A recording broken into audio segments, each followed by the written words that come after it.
Welcome back to Cinema Flix Music Picks. I'm Davey, your host with the most, the beast with the least. Least I can do today is talk about upcoming Blu-ray released next week. The Big Man, starring Liam Neeson. This is a 1990 film and it's being released by Plumeria Films. One-man operation run by the lovely David, fellow David, who continues to astonish. So thank you as always, David, for getting this so promptly up the road. This is an interesting film. Now, first of all, the cover makes it look like The Fighter from 2010. Very similar cover. It's not The Fighter. It's not that David O. Russell film with Christian Bale at all. It's not that film. This film is, first of all, it's not even about boxing, despite the boxing in there. It's bare-knuckle fights. So think Hard Times with Charles Bronson from 75. That's much more the style of fighting we're getting here, although much more explicit. The Walter Hill film from 75. Yeah, watch that if you've not seen it. That's a good movie. This is much more of a social, political, economic film meets gangster film in a lot of places.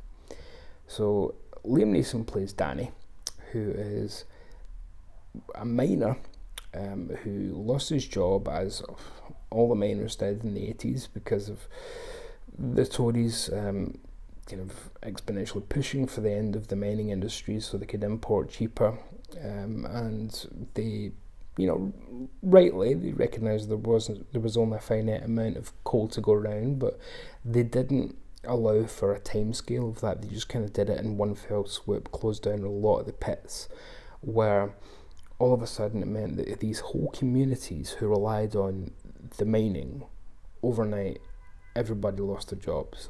Everybody. So these guys, like Danny here, were left behind. They didn't have any other skills. Most of them left schools at 14 in some cases and just went straight down the pits. That was their father's job and their fathers before them. That was going to be their job. Always was. It was just predestined almost. So Danny's considered a very decent, honourable man by everybody in this small town. He stood up during the miners' strike. He's recognised as someone who stands up for what he believes in, and conversely, if he doesn't believe in it, he's not going to, he's a decent sort.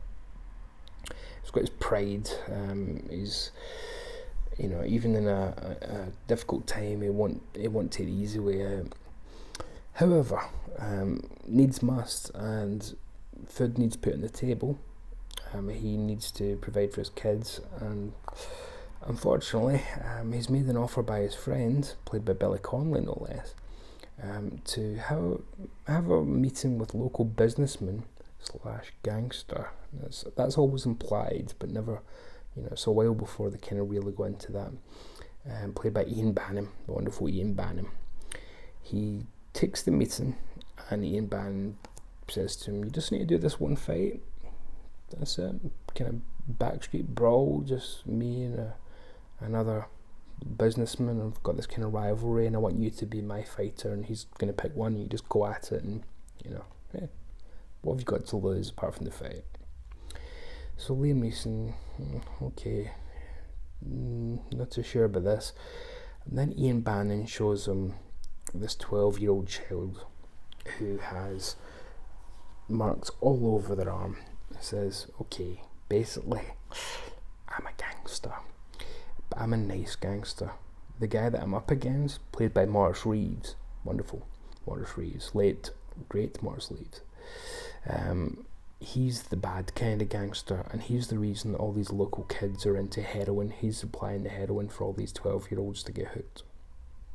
So Danny takes it there that's almost a moral permission for him to do this. So that's how he justifies it in his head, even though he knows he's working for a gangster.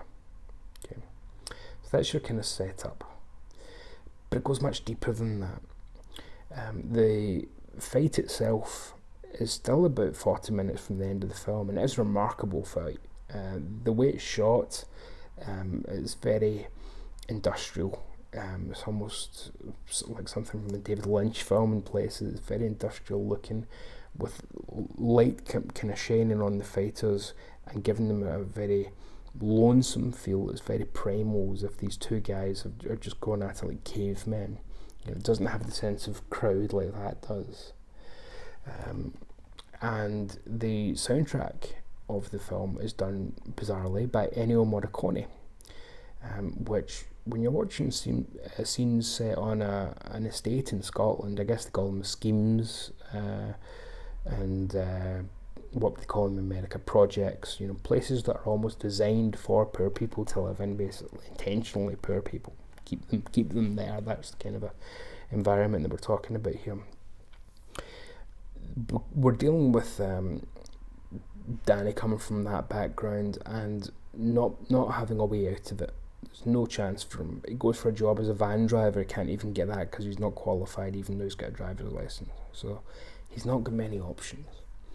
So, okay, I'll make this deal. It's not quite with the devil, he says. I'm at least fighting a drug dealer's representative, so, if I can clean up the streets a little bit and feed the family, fair enough.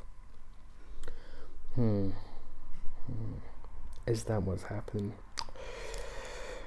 Yeah, I don't want to go too much further than that. There are things in this film that are set up very early and not paid off until very close to the end, which I love. It's wonderfully directed and written in that regard. There's a constant cutting to this guy in Spain who looks exactly like Ray Winston in Sexy Beast, sitting on the sun lounger in the pool, big belly, half sunburnt. And you're like, why is it cutting to Spain? What's going on here? There's never any reference to Spain from any characters and whatnot. And it isn't until the last 10-15 minutes that you find out why that is. But the director has decided to put this in throughout, and the screenwriter.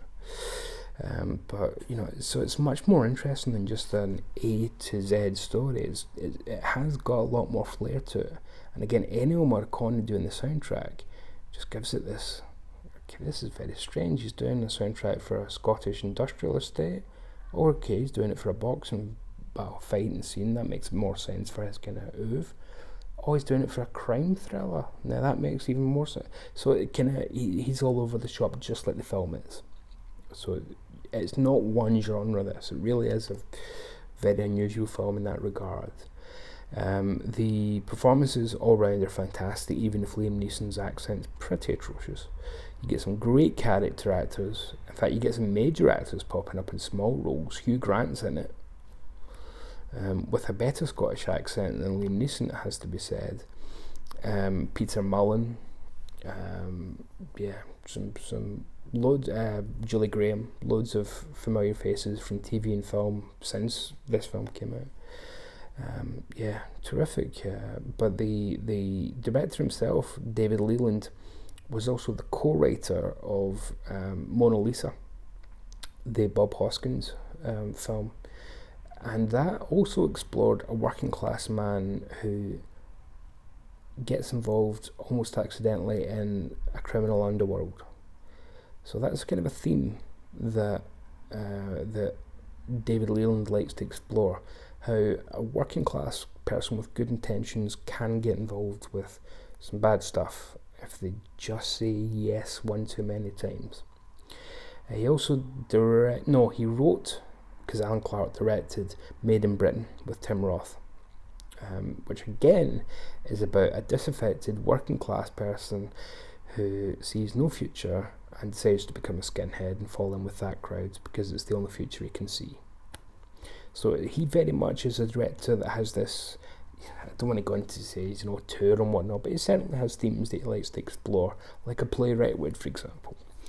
And it's from Stephen Woolley is the producer, who also produced the Mona Lisa and The Crying Game, which again gives you a kind of idea of the kind of films we're talking about that this is in the sphere with. Crying Game, Mona Lisa. So it's almost kind of halfway house between the 80s gangster films with Bob Hoskins and then Ken Loach films or Shane Meadows films. It's kind of halfway between those two pillars, really. And the screenwriter himself is what's his name again? Is Don McPherson. He wrote the 1998 Avengers. But we'll forgive him for that because it's a terrific script here, adapted from the Hugh McIlvanney, from the William McIlvanney novel. Hugh and William were both brothers, both great Scottish writers. I really recommend it, actually. I really highly recommend this film. It's got 3 commentaries, one from the director, one from the writer, one from the producer. The best one by far is from Don McPherson, the writer, because he goes into the themes and what inspired things and how he adapted the novel and really explores what's on the screen, whereas the one with the director, David Leland, he needs a bit more prompting. He wanders off quite a lot and kind of talks more about himself and his overall career, which is interesting in its own way, but yeah, he's a bit stuttery, stammery, to be honest. And the one with Stephen Woolley, the producer, is good because it shows you how the British film, he goes into the British film industry, the period, and how it was harder to sell a film like this, and how it would become even harder in the years that followed and whatnot. So yeah, I'll read the pull quote. Leland and scriptwriter McPherson have made one of Britain's finest existential thrillers. It's British, it's fine, it's existential, and it's a thriller. So yeah, I'll go with that. If not quite the finest, it's damn good for what it is. It's damn good. And reminds you that Liam Neeson used to make good movies before he just became trapped in the I have a very particular set of skills. These involve making the same B movies over and over again.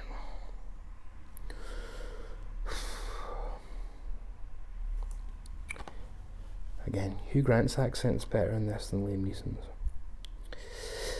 So yeah, Blind by it, not sure about that, but certainly if any of this sounds interesting to you, a kind of social, economic, political drama which is set in the world of fighting, but it's not a fighting film, but it does have a remarkable fight scene with a great score by Ennio Morricone, cleverly directed.